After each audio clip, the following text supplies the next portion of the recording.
En 1904, en Londres, nació una niña en una familia de clase media a la que llamaron Dorothy. Cuando tenía 3 años se cayó por las escaleras. Llamaron a un médico, y cuando llegó y examinó a la niña, informó a sus padres la terrible noticia de que Dorothy había muerto. Dejaron el cuerpo de la niña solo en su habitación y bajaron. Después de varias horas de duelo, escucharon ruidos extraños provenientes de la habitación. Corrieron hacia allí y encontraron a Dorothy jugando en la cama. Durante los siguientes días, los padres notaron un cambio en el habla de la niña, como si hubiese aparecido un defecto del habla, aunque parecía más bien un acento. La niña seguía teniendo sueños extraños en los que estaba cerca de un enorme edificio con grandes columnas y un jardín muy bonito. Contaba todo con detalle a sus padres, y esos sueños se repetían. Los padres no prestaron mucha atención porque ella tenía solo 4 años, pero parecía estar poseída por ese lugar, y nunca dejó de hablar de él. Eventualmente comenzó a decirles a sus padres que quería ir a casa, y aunque los padres le decían que ya estaba en casa, que ese era su hogar, Dorothy respondía: "No, esta no es mi casa. Mi hogar está en ese jardín del sueño junto a ese enorme edificio con columnas". Con el tiempo, todos se acostumbraron al comportamiento extraño de Dorothy. Un día, la familia decidió ir al Museo de Historia de Londres. Cuando llegaron al departamento de egiptología, la niña corrió hacia una de las estatuas y comenzó a besarle los pies. Su madre le preguntó qué estaba haciendo, y la niña respondió: "Estos son mi gente". Parecía histérica. A la edad de 6 años comenzó a interesarse por los jeroglíficos que le parecían familiares. Finalmente vio una imagen en uno de los libros del templo de Seti y dijo: "Este es mi hogar, pero se ve diferente. Antes había un jardín con árboles altos". Cuando cumplía 10 años seguía extremadamente interesada en Egipto y pasaba todo su tiempo libre en el Museo de Historia de Londres, donde se interesaba por varios artefactos egipcios. Al ver su interés por el antiguo Egipto, uno de los egiptólogos más famosos de la época se ofreció a enseñarle jeroglíficos, y se le daba muy bien. A los 27 años, Dorothy conoció a un egipcio, un profesor de inglés, y se fue a vivir a Egipto. Allí tuvieron un hijo al que llamaron Seti. Durante sus primeros años en Egipto, ella afirmó que la visitaba Hor-Ra, quien según ella era el espíritu de Seti I. Afirmaba que Hor-Ra le contaba la historia de su vida pasada durante un periodo de 12 meses. La historia que escribió ocupaba alrededor de 70 páginas en jeroglíficos. Describía la vida de una joven llamada Bentreshit en el antiguo Egipto que reencarnó como Dorothy Idi.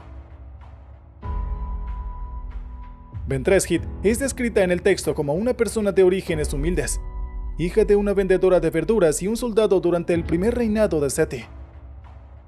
Cuando tenía 3 años, su madre murió y fue llevada al templo de Kon el sultán porque su padre no podía mantenerla. Allí fue criada para ser una santa. A los 12 años, el sumo sacerdote le preguntó si quería salir al mundo o quedarse y convertirse en una virgen consagrada. Sin comprender completamente el mundo más allá de las puertas del templo, ella tomó sus votos. Durante los siguientes 2 años aprendió su papel en el drama anual de la Pasión y Resurrección de Osiris, un rol que solo podía ser interpretado por vírgenes consagradas a Isis. Un día, Seti la visitó y conversaron. Luego se convirtieron en amantes, comiendo ganso crudo, un término egipcio antiguo que se compara con comer el fruto prohibido. Cuando Bentreshit quedó embarazada, le dijo al sumo sacerdote quién era el padre. Él le informó que el crimen contra los dioses era tan grave que la muerte sería el castigo más seguro en el juicio. No queriendo enfrentar el escándalo público de Seti, se suicidó en lugar de ir a juicio. Esta supuestamente era la vida pasada de Dorothy, que fue dictada por el propio Seti. Incapaz de soportar la tensión en casa, su esposo aceptó una oferta de trabajo para enseñar en Irak. Y después de un tiempo, se separaron. Dorothy se mudó con su hijo a Nazlan al-Zaman, un pueblo cerca de las pirámides de Giza, donde conoció al arqueólogo egipcio Selim Hassan del Departamento de Antigüedades, quien lo contrató como su secretaria y dibujante. En 1956, al principio, Dorothy estaba sin trabajo, pero recibió 2 ofertas, una bien pagada en la oficina de registro de El Cairo y otra de bajo salario como dibujante, pero este trabajo era en el templo de Seti I, donde afirmaba haber vivido. Así que el 3 de marzo de 1956, la Dorothy de 52 años se fue a Abidos. De ahí proviene el nombre de Seti, madre de Seti, ya que en los pueblos egipcios era costumbre llamar a la madre por el nombre del hijo mayor. Abidos tenía un significado especial para ella porque era donde creía haber vivido y servido en el templo de Seti.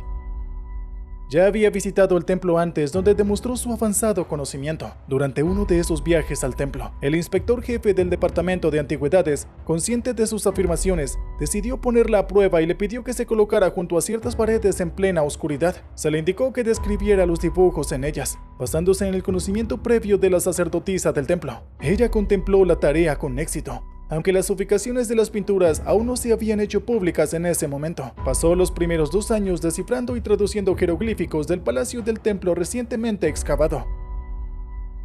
Este trabajo y la habilidad que demostró al traducir textos enigmáticos junto con otros miembros del Departamento de Antigüedades impresionaron a todos. Para ella, el templo de Seti era un lugar de paz y seguridad, donde era vigilada por los ojos benevolentes de los antiguos dioses egipcios.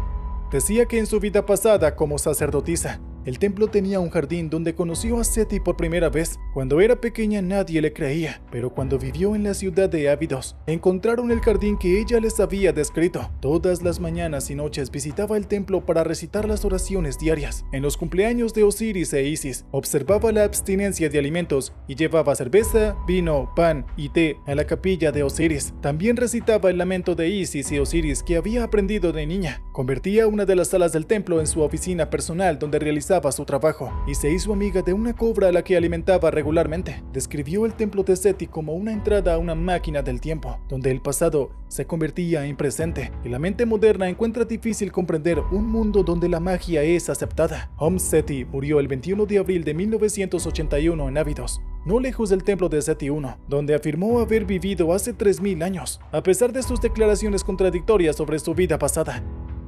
Hay consenso sobre su enorme contribución a los estudios egipcios. Su conocimiento y sus historias sobre el antiguo Egipto y el templo de Seti ayudaron a realizar más de un descubrimiento importante.